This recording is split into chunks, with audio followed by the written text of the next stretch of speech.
귀한 찬양 감사합니다. 우리 찬송을 받으신 하나님께 감사와 영광의 박수 올려드리겠습니다. 옛날 시골집 같은 데를 가보면 아궁이가 있지 않았습니까? 그 아궁이 속에다가 나뭇가지 같은 것들을 넣어가지고 불을 피우면 그 불로 이제 물을 끓이기도 하고 음식을 해서 먹기도 하고 또 방을 따뜻하게 데우는 그런 역할들을 했었더랬습니다. 근데 이 아궁이를 만드는 이유는 아궁이 없이 그냥 불을 피우게 되면 그 불이 오래 가지 못하잖아요. 바람이 불면 쉽게 그 불이 꺼질 수가 있습니다. 그래서 이제 그 아궁이를 만들어 가지고 그 불을 꺼뜨리지 않고 오랫동안 지속적으로 불을 피우기 위해서 아궁이를 만듭니다. 이것은 우리 신앙생활을 함에 있어서도 비슷한 원리가 적용되어진다 할 수 있습니다. 우리가 기도를 통해서 또한 예배드림을 통해서 하나님께서 우리에게 은혜를 불어넣어 주십니다. 그러나 한 번의 기도와 한 번의 예배를 통해서 은혜를 받았다라고 해가지고 그것이 지속되어지지 않습니다. 그 은혜가 계속해서 이어지는 것이 아니다라는 거죠. 지속적으로 하나님께서 허락하여 주시는 은혜를 누리며 믿음으로 살아가려면 아궁이와 같이 은혜를 받은 사람들이 함께 모여야 됩니다. 함께 모여서 하나됨을 이루고 함께 은혜를 계속해서 피워나갈 수 있는 믿음의 공동체가 있어야지 붙은 불이 꺼지지 않고 계속해서 타오를 수 있게 되는 겁니다. 즉 불을 받은 사람들이 흩어지지 않고 함께 모이고 함께 지속적으로 은혜의 불꽃들을 피우고 그 불을 지켜나갈 수 있는 교회 공동체가 있어야 된다라는 겁니다. 오늘 우리가 함께 살펴볼 말씀에서도 성도들이 함께 모여서 함께 신앙생활하고 함께 예배드리며 함께 은혜를 나누는 일들이 얼마나 중요한 것인지를 가르쳐주는 말씀이 오늘 본문 가운데 나타납니다. 그와 관련된 말씀들을 함께 살펴보면서 하나님이 우리에게 주시는 은혜를 나누려고 합니다. 오늘 이 시간 가운데 말씀을 깨닫는 지혜와 또 하나님께서 나에게 부어주시는 나를 위한 특별한 은혜를 새롭게 발견할 수 있는 귀하고 복된 시간 될 수 있기를 주님의 이름으로 축원합니다. 자, 이제 오늘 본문의 배경을 잠시 말씀드리면 당시 이스라엘은요 오랜 세월 동안 그들의 수건 사업 중에 하나였던 무너진 성벽을 재건하였습니다.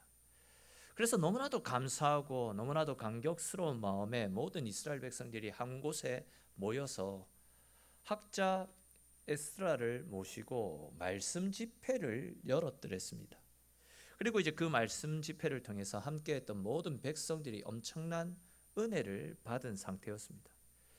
그런데 이제 당시 성벽 재건 사업을 총 진두 지휘하였던 이스라엘의 총독이었던 느헤미야가 볼 때에 지금 이스라엘 사회에 일어나고 있는 이 은혜의 움직임들이 그래 오랫동안 지속될 것 같지 않은, 지속되지 못할 것 같은 그런 마음이 생겼습니다. 앞에서도 말씀을 드렸듯이 은혜의 불꽃들이 꺼지지 않으려면 사람들이 흩어지면 안 됩니다. 아궁이 속에 나뭇가지가 모여가지고 함께 불을 지피듯이 이스라엘 백성들이 예루살렘에 함께 모여가지고 함께 예배드리고 함께 기도드리며 함께 은혜를 나누는 공동체가 될 때에 하나님의 은혜가 지속적으로 피어질 수 있는데 당시 예루살렘 안에는 사람들이 거의 살지 않고 있었습니다. 그렇기 때문에 수시로 성전에 모여서 함께 예배드리고 그 은혜의 불씨를 피워나가는 일이 현재 상황으로서는 거의 불가능에 가까운 일이었습니다. 당시 왜 이스라엘이 예루살렘 성전 안에, 예루살렘 안에 사람들이 모여 있지 않았는지 그 상황을 잠시 말씀을 드리면, 잘 아시듯이 원래 이스라엘은 바벨론에 의해서 나라가 망했죠. 그리고 바벨론에 포로로 끌려갔더랬습니다. 그러다가 이제 바벨론이 페르시아에 의해서 다시 멸망하게 되었습니다. 그렇게 이제 바벨론을 멸망시켰던 페르시아가 포로로 끌고 왔던 이스라엘 백성들에게 너희는 너희가 원하면 얼마든지 너희 고국 땅으로 돌아가도 좋다라는 포로 귀환 정책을 발표했었더랬습니다. 그래서 이제 총 3번에 걸쳐서 이스라엘로 돌아온 사람들이 한 20만 명 그 정도도 채 되지 않는 상황이었습니다. 그리고 거기에 대해서 포로 기한을 했던 사람들이 무너졌던 예루살렘 성전을 재건하기 위해서 예루살렘으로 모였지만 이방 사람들이 성전 재건을 방해하기 위해서 수시로 공격해왔고 수시로 이스라엘 사람들을 노략하고 괴롭혔기 때문에 그것이 두려웠던 많은 사람들이 이방인들의 약탈을 피해서 예루살렘이 아니라 예루살렘 밖에 있는 다른 도시로 흩어져서 생활을 하고 있던 상황입니다.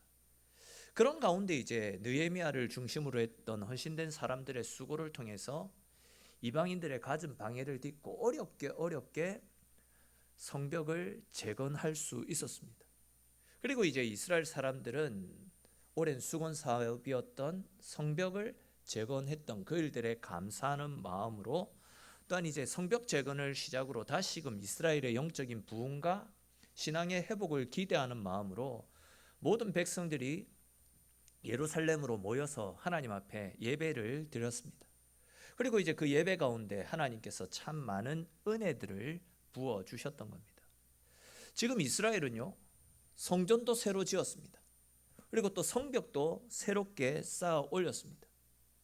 이제 예배를 시작으로 지금 드리고 있는 이 부흥 예배를 시작으로 하나님과의 관계도 다시 회복하게 된다면 이제 이스라엘은 엄청난 은혜를 누리면서 부국강병을 이룰 수 있는 은혜의 발판들이 다져지게 된 셈이라 할 수 있습니다. 아시겠지만 이스라엘은 세상의 방식대로가 아니라 하나님의 힘, 하나님의 도우심을 힘입고 살아가는 민족이지 않습니까? 그렇기 때문에 이스라엘 백성들이 이렇게 성전을 건축하고 감사하면서 드리는 이 예배를 시작으로 다시금 그들의 예배가 회복되고 기도가 회복된다면 진짜 말 그대로 그들은 하나님의 보호하심의 날개 그늘 아래에서 태평성대를 이룰 수 있는 그런 계기가 다 다져지게 된 상황입니다.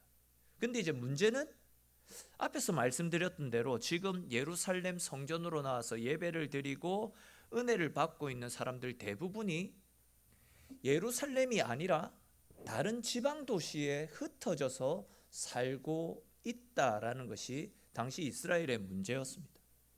그렇기 때문에 이제 그들은 시간이 지나게 되면 그들의 생업을 따라 각자의 집으로 돌아가서 농사를 짓고 또 목축을 하고 장사를 해야 되는 그런 상황이 되었던 겁니다. 다시 말해서 그들이 다시 집으로 돌아가게 된다면 그들이 받았던 은혜의 불들이 순식간에 한꺼번에 다 꺼져버릴 수 있는 상황이었습니다.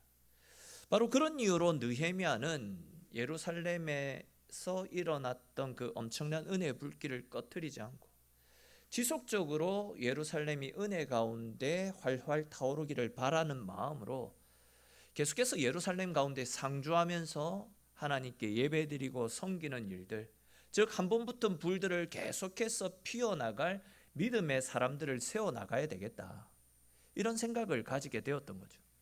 그런 이유로 지금 느헤미야는 예루살렘으로 들어와서 예배를 위해서 섬기고 헌신할 사람들을 모집했습니다. 근데 이 일들이 생각처럼 그렇게 쉬운 일은 아니었습니다.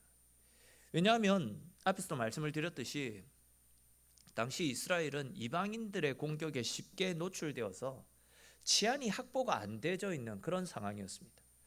또한 당시 이스라엘에는 예루살렘 안에는 경제 활동을 할 수 있는 인프라가 구축되어 있지 않아서 먹고 살아갈 일들이 그렇게 많지 않은 상황이었습니다.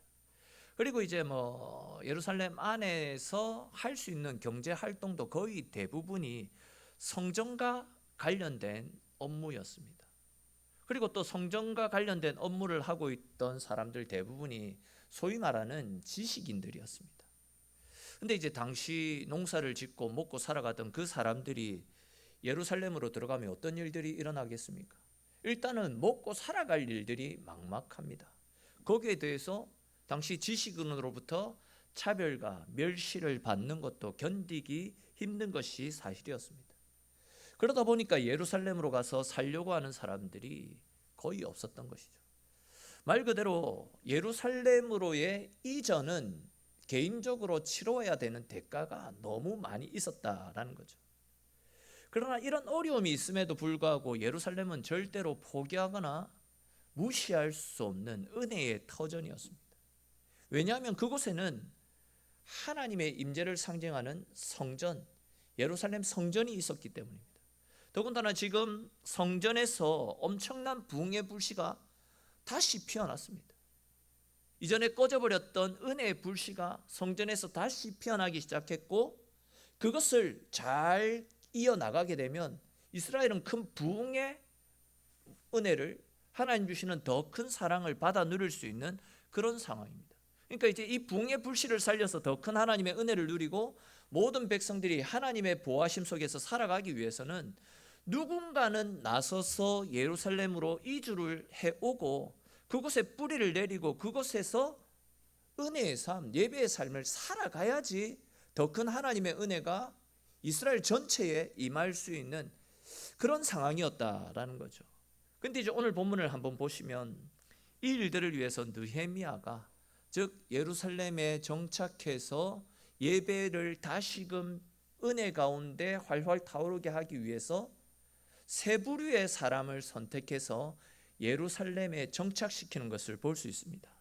우리 1절에 기록된 말씀 한번 같이 읽어보겠습니다. 1절 말씀입니다. 백성의 지도자들은 예루살렘에 거주하였고 그 남은 백성은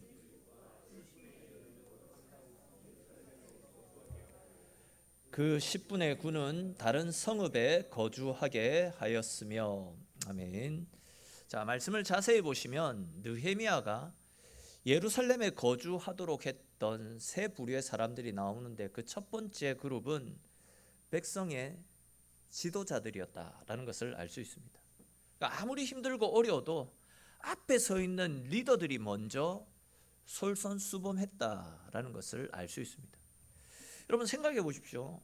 앞에 서 있는 리더들이 먼저 말씀 가운데 살지 않는데 백성들이 그 모습을 보고 따라가고 싶은 마음이 생기겠습니까? 리더들이 기도하지 않고 리더들이 섬기지 않고 헌신하지 않는데 그 모습을 보고 성도들이 과연 그 섬김의 삶을, 헌신의 삶을 살겠느냐라는 겁니다. 또 다음 두 번째 그룹은 전체 백성들 중에서 제비를 뽑아 전체 인구의 10%를 무작위로 당첨시켜서 그들에게 그곳에 살도록 했었던 겁니다.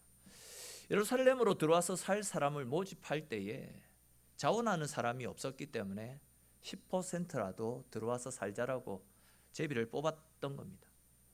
뭐 정황상 억지로 등 떠밀려서 예루살렘으로 들어오게 된 것입니다. 그리고 이제 마지막 세 번째 부류의 사람들은 11장 2절에 기록된 말씀에 나타나고 있는데, 우리 2절 말씀도 같이 한번 읽겠습니다. 예루살렘에 거주하기를 자원하는 모든 자를 위하여 백성들이 복을 빌었느니라. 아멘. 자, 보시면 지도자층도 그렇고 지도자층도 아니고 제비 뽑기를 통해 등 떠밀려서 온 사람들도 아니고 자기가 자발적으로 고생이 기다리고 있는 예루살렘으로 와서 살겠다라고 헌신한 사람들이 있었던 것을 볼 수 있습니다. 말 그대로 이들이 진짜 백입니다. 이 사람들의 모습이 너무나도 훌륭했기 때문에 그곳에 있던 많은 사람들이 이들을 축복하는 장면들도 말씀 가운데 나타나고 있습니다. 근데 이제 우리가 가만히 생각을 해보면요, 교회에도 섬기는 분들의 모습이 이렇게 세 부류로 나누어지는 것을 볼 수 있습니다. 첫째는 직분을 받았기 때문에 어쩔 수 없이 섬기는 사람들입니다. 목사니까, 장로니까, 중직자니까 하는 겁니다. 목사가 되고 장로가 되고 중직자가 됐는데 새벽 기도도 안 나오고 또 헌신하고 섬기기도 안 하면 사람들이 뭐라 할까 봐 그냥 어쩔 수 없이 헌신하는 사람들이 의외로 많이 있다라는 겁니다. 그리고 두 번째 부류는 등 떠밀려서 나오는 사람들입니다. 말 그대로 누군가의 부탁이나 권유로 또는 관계 때문에 아니면 거절하지 못하는 타고난 내 어떤 성격 때문에 억지로 하는 사람들이 있습니다. 근데 이제 세 번째 부류는 지도층도 아니고 직분도 없고 등 떠밀려 나온 사람도 아니고 본인이 은혜 받고 하나님 베풀어 주신 은혜가 너무 감사해서 감격하는 마음으로 자발적으로 헌신하고 충성하는 사람들입니다. 그런데 여러분, 자발적으로 헌신하고 충성하는 모든 사람들에게 하나님이 부어주시는 특별한 은혜가 임하게 될 줄로 믿으시기를 축원합니다. 그리고 우리는 그렇게 자발적으로 하나님의 교회를 섬길 수 있어야 됩니다. 여러분, 오늘 이 시간에 우리 스스로에게 한번 질문을 한번 던져보십시오. 혹 하나님께서 우리에게 네가 가라라고 말씀하시는, 내가 가야만 하는 예루살렘이 있지는 않습니까? 좋은 일인지는 알겠는데, 누군가는 가야 한다라는 사실도 알겠는데, 내가 가기에는 망설여지고 주저하는 곳이 있지는 않습니까? 기도는 할 수 있겠는데, 그 일을 위해서 헌금도 얼마든지 할 수 있겠는데, 내 몸을 들여서 가기에는 부담이 되고 망설여지는 삶의 현장이 있지는 않습니까? 하나님께서 우리에게 지금이라도 그 예루살렘으로 가서 네가 헌신하고 네가 섬겨야 된다라고 말씀하고 있습니다. 아시듯이 믿음의 완성은 순종입니다. 실천해야 됩니다. 다짐만 하고 결단만 해서는 안 된다는 겁니다. 내 몸을 드리는 헌신이 우리에게 절대적으로 필요합니다. 우리 이와 관련해서 로마서 12장 1절에 기록된 말씀 같이 한번 읽어보겠습니다. 로마서 12장 1절 말씀 같이 읽겠습니다.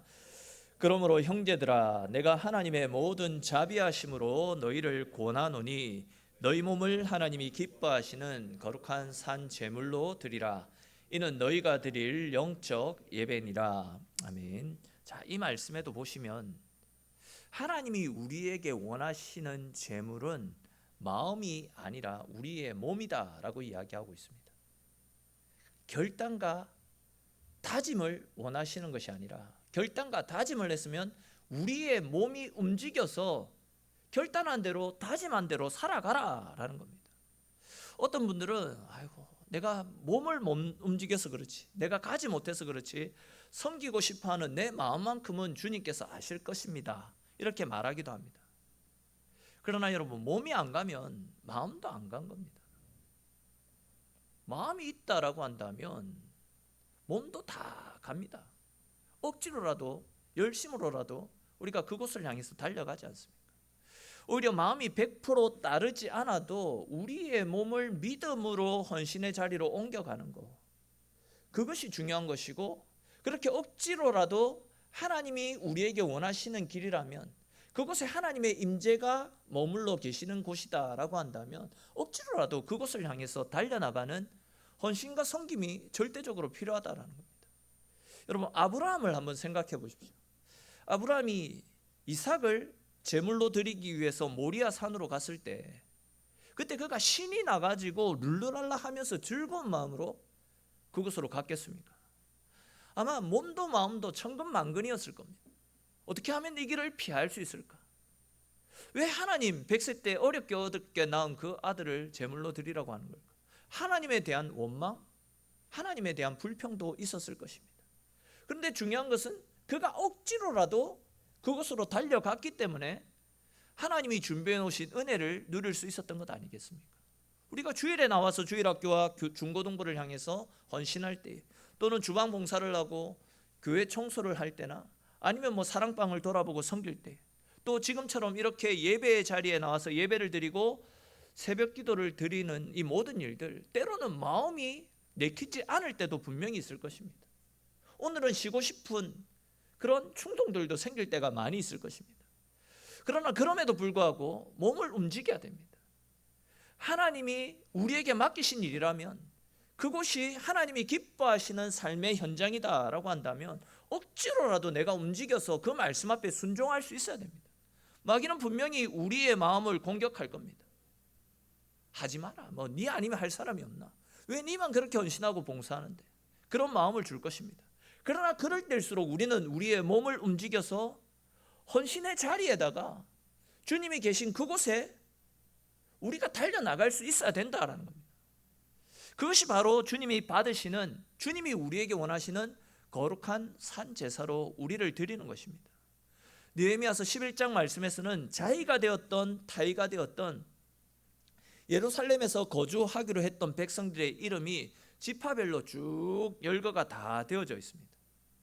느헤미야는 이렇게 억지로라도 예루살렘으로 들어와서 살기로 했던 사람들의 이름을 하나도 빠짐없이 아주 디테일하게 다 기록을 해놓고 있습니다. 우리는 이 말씀들을 통해서 하나님의 나라와 주님의 교회를 섬겨 나가는 일은 어느 누구 어떤 특정한 사람들에 의해서 섬겨져 나가는 것이 아니라 모든 성도들의 헌신, 모든 성도들의 수고와 섬김을 통해서 세워져 나간다라는 사실을 다시금 발견할 수 있습니다. 다시 말해서 교회는 목사 한 사람이 특출나다라고 해가지고 목사에 의해서 세워지는 것이 아닙니다. 또한 뭐 장로님들이나 안수 집사님들, 권사님들 이렇게 뭐 중직자들이 특출나다라고 해가지고 그 교회가 특출나게 세워지는 것도 아닙니다. 진짜 건강한 교회는 어린아이에서부터 노년에 이르기까지 모든 성도들이 각자가 감당해야 될 위치에서 자기에게 주어진 일들을 열심히 헌신하며 섬기는 것, 예배 자리를 지키며 하나님의 은혜의 자리를 사모하며 그 자리를 지켜나가는 것, 진짜 건강한 교회의 모습은 바로 그런 모습이다라고 할 수 있습니다. 그리고 그런 교회가 결국 주의 은혜 가운데 아름답고 건강하게 세워져 가는 것입니다. 오늘 본문을 보십시오. 하나님은 우리의 모습들을 다 지켜보고 계십니다. 11장, 12장에 이름이 다 나타나고 있지 않습니까? 그것은 결국 하나님이 우리 이름 하나하나를, 우리 모습 하나하나를 절대 놓치지 않고 다 내려다보고 계신다라는 겁니다. 그리고 우리의 수고하는 모습들, 우리의 헌신하는 모습들을 하나님의 생명책에 다 기록해 주십니다. 다시 말해서 지금 우리가 이 자리에 나와서 예배 드리고 있는 이 모습도 하나님은 다 지켜보고 계십니다. 누가 예배를 위해서 어떻게 헌신했고, 누가 어떻게 섬겼는지, 또 어떤 마음과 어떤 심령으로, 또한 무엇을 기도하기 위해서 이곳에 나왔는지 하나님은 우리의 모든 것들을 다 지켜보고 계십니다. 즉 내가 얼마나 예배를 사모하는 마음으로 이곳에 나왔는지, 또 내가 얼마나 간절한 모습으로 하나님 앞에 예배 드리고 있는지 하나님은 예배 드리고 있는 우리들을 지금도 다 내려다보고 계십니다. 목사와 장로들을 비롯한 중직자들만 지켜보고 계시는 것이 아니라 이제 갓 신앙생활을 시작하신 모든 분들에게도 하나님이 은혜를 부어주시기 위해서 이곳에 계시고 하나님을 사모하는 모든 심령들 가운데 하나님께서 넘쳐나는 은혜들로 부어주실 줄 믿으시기를 축원합니다. 그러므로 여러분 언제나 우리를 바라보시고 우리를 기억하시고 있는 하나님 앞에서 부끄러움 없는 삶을 살아갈 수 있기를 바랍니다. 자원하는 마음으로, 충성된 마음으로 주님을 섬길 수 있기를 바랍니다. 그 길이 주님이 우리에게 원하시는 길이고 주님이 기뻐하시는 길이다라고 한다면 때로는 힘들더라도, 오늘은 쉬고 싶은 마음이 있다 할지라도 억지로라도 그 길을 걸어 나가십시오. 그런 우리의 삶을 하나님이 높여주시고 하늘의 복으로 풍성하게 채워주실 줄 믿는 믿음으로 언제나 열심을 다해서, 때로는 또 억지로라도 주님이 원하시는 길이라면 그 길로 걸어가시고, 주님이 원하시는 자리라면 억지로라도 그 자리를 채우심을 통해 우리를 지켜보시고 우리에게 복 주시는 하나님의 크신 사랑, 크신 은혜들을 날마다 누리며 살아가는 저와 여러분들의 삶이 될 수 있기를 주님의 이름으로 축원합니다. 또 이제 이런 관점으로 12장 말씀을 살펴보면, 또 12장 말씀도 뭐 많은 사람들의 이름이 쭉 기록되어지고 있습니다. 근데 이제 이 12장에 있는 사람들의 이름은 다 지도자들입니다. 특별히 제사장들과 레위인들입니다. 나라를 대표하는 사람들이다 할 수 있습니다. 근데 우리가 여기에서 한번 생각해 볼 문제가 있는데, 보통 한 나라의 위상을 나타낼 때에는 대부분 이제 그 나라의 정치인들이 누구인지, 아니면 행정가들이 누구인지, 아니면 뭐 나라를 빛낸 어떤 위대한 업적을 가지고 있는 사람들이 누구인지, 그런 것들을 쭉 열거하면서 나라의 위상을 올리기 위해서 자랑스럽게 그 이름 있는 사람들을 앞세웁니다. 더군다나 이제 이 글을 기록하고 있는 느헤미야는 정치인입니다. 그리고 행정가입니다. 이런 사람이 나라의 근간은 정치인들, 행정가들, 아니면 나라를 빛낸 위대한 과학자라든지 뭐 다양한 업적을 남긴 사람들이다라는 사실을 모를 리가 없습니다. 근데 보시면 느헤미야는 나라를 세워가는 근간인 인재들을 소개할 때에 정치인들, 행정가들, 다른 모든 위대한 사람들의 이름은 다 배제시킵니다. 오히려 제사장이나 레위인들의 명단을 기록하고 있는 것을 볼 수 있습니다. 느헤미야가 이렇게 레위인들, 제사장들의 이름을 소개하고 있는 것은 분명한 어떤 의도가 있기 때문입니다.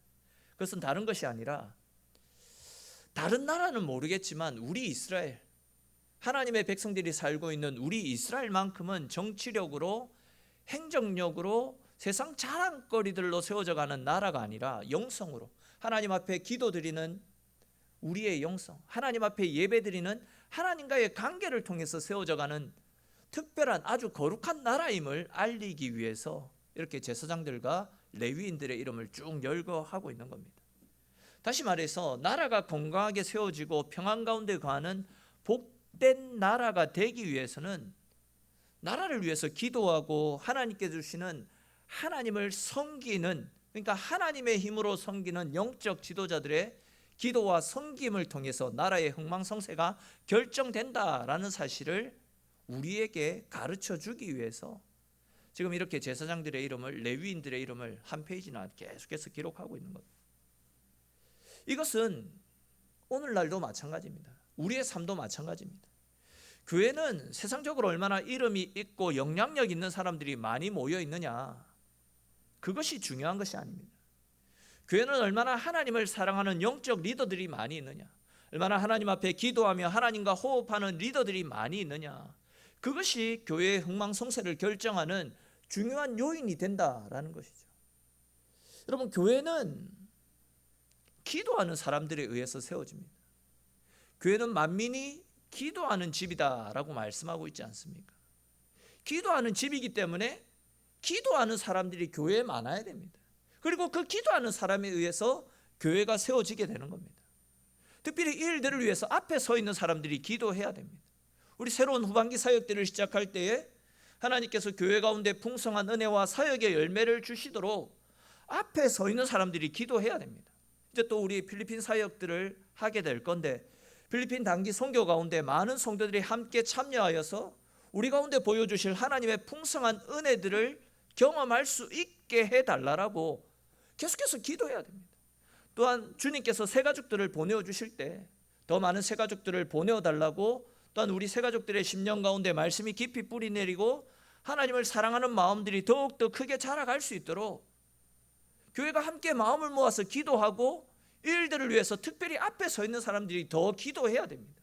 세상적인 표현이지만 물 들어올 때 노저라고, 하나님이 은혜를 주실 때에 더 큰 은혜를 사모하는 마음으로, 이런 은혜들이 꺼지지 않기를 바라는 마음으로 앞에 서 있는 사람들이 더 기도하고 더 섬겨야 된다라는 겁니다.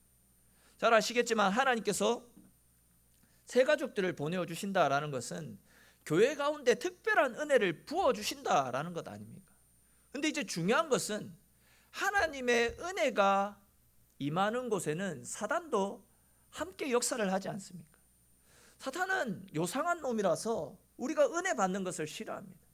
성도들이 은혜 받고 교회가 은혜가 넘치게 되면 교회에 어려움을 주고 아픔을 줍니다. 성도들을 괴롭게 합니다. 그러나 그럴 때일수록 우리가 함께 모여서 기도하고 더욱더 믿음으로 하나됨을 이루고 하나님이 더 큰 은혜를 우리 가운데 부어주셔서 우리가 또 그 은혜를 꺼트리지 않기 위해 더욱더 하나됨을 이루어서 하나님을 찾을 때에 사탄의 역사는 떠나가고 오직 풍성한 하나님의 은혜만이 우리 가운데 넘쳐나게 될 줄로 믿으시기를 축원합니다. 그런데 이제 이 중요한 일은, 이 중요한 때에 앞에 서 있는 분들이 기도하지 않고 영적으로 잠들어 버리면요, 그 교회는 답이 없습니다. 즉 앞에 있는 분들이 좀 더 깨어서 기도해야 되고 자기뿐만이 아니라 다른 성도들을 위해서도, 교회를 위해서도 지속적으로 하나님 앞에 부르짖어야 됩니다. 어쩌면 앞에 서 있는 사람들의 기도와 하나님을 향한 열정에 따라서 성도의 가정과 교회의 평안과 교회의 성장이 좌우된다라고 할 수도 있습니다. 그런 측면에서 저는 앞에 서 있는 성도들 뿐만이 아니라 우리 모든 성도들 가운데 하나님의 은혜에 대한, 하나님을 만나고자 하는 그런 절박함들이, 거룩함을 사모하는 그런 절박함들이 회복되어졌으면 좋겠다 하는 그런 마음들이 많이 듭니다.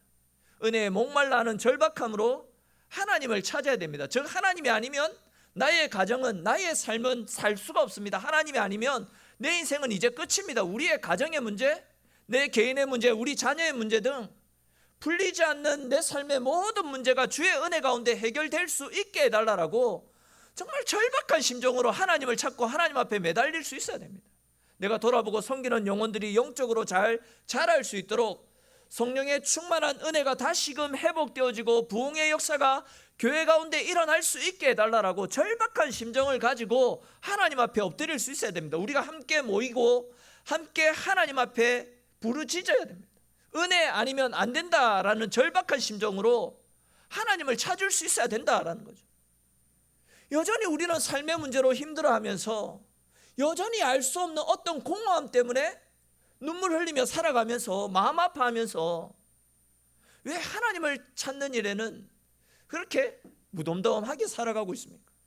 여전히 해야 될 일들도 많고 인생에 넘어야 될 산들도 빼곡하게 많이 있는데 인생의 장벽 때문에 늘 좌절하면서 왜 절박한 심정으로 하나님을 찾는 일에는 나 몰라라 하고 살고 있습니까? 은혜는 받고 싶어 하면서 왜 은혜를 받아 누릴 수 있는 은혜의 장소에 나와서 하나님을 찾는 그런 절박함들은 우리 가운데 사라지고 있는 것이겠습니까? 잘 아시는 것처럼 하나님을 사랑하는 자들이 하나님의 사랑을 입을 것이고 나를 간절히 찾는 자들이 나를 만나게 될 것이다 라고 말씀하시지 않았습니까? 우리 모두가 은혜를 사모하는 마음으로 진짜 하나님 아니면 안 된다라는 절박한 심정으로 간절히 하나님을 찾고 하나님 앞에서의 삶을 살아갈 수 있기를 바랍니다. 그것이 바로 우리의 삶 가운데 또한 우리 교회 가운데 하나님 주시는 은혜들을 꺼트리지 않고 지속적으로 은혜 가운데 거할 수 있는 방법이고 더 나아가서 우리의 삶과 우리 가정 가운데 우리 교회 가운데 당면하고 있는 모든 문제와 아픔들을 헤쳐나갈 수 있는 유일한 방법임을 믿으시기를 바랍니다. 우리가 이러한 사실들을 꼭 기억하면서 우리 모두가 하나님의 은혜에 대한 절박한 마음으로 하나님이 우리 가운데 다시금 부흥의 불씨들을 회복시켜 주시기를 소망하는 그런 간절한 마음으로 간절히 하나님을 찾고 하나님께로 가까이 나아가심을 통해서 하나님이 허락하여 주시는 더 큰 은혜, 더 큰 사랑을 누리며 날마다 주님 안에서 안식하고 평안과 감사가 넘쳐나는 저와 여러분들의 삶이 될 수 있기를 주님의 이름으로 축원합니다.